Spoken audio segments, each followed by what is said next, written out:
Denis Mayer travaille au SAMU social comme chauffeur depuis une dizaine d'années. Ce travailleur, dont peu de collègues ne connaissaient le nom de famille, est surpris par la tournure médiatique de l'affaire. Il réfute avoir jamais occupé de poste à responsabilité dans la structure d'accueil aux plus démunis. J'ai un salaire, tout ce qu'il y a de plus normal. Je ne touche pas de gros salaires.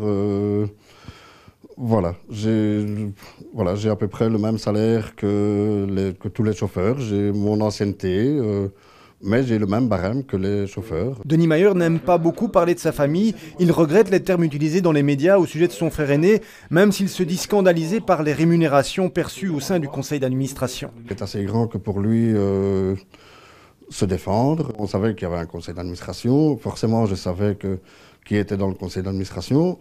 Maintenant, on ne pensait pas qu'il touchait comme ça autant d'argent. Et voilà, on a été d'abord étonnés.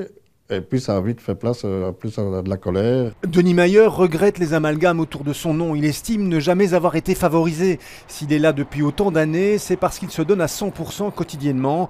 Depuis quelques jours, le travail de terrain est devenu un peu plus rude encore. Quand on arrive quelque part ou qu'on passe quelque part avec une camionnette SAMU social, ben, je ne vous dis pas, c'est les remarques, c'est parfois des insultes. Les travailleurs des maraudes qui vont trouver les gens qui continuent de bosser, ben voilà, ils ont énormément de difficultés sur le terrain. Denis Mayer souhaite que le travail puisse continuer plus sereinement pour les personnes les plus démunies, pour ses collègues ainsi que pour son frère aîné.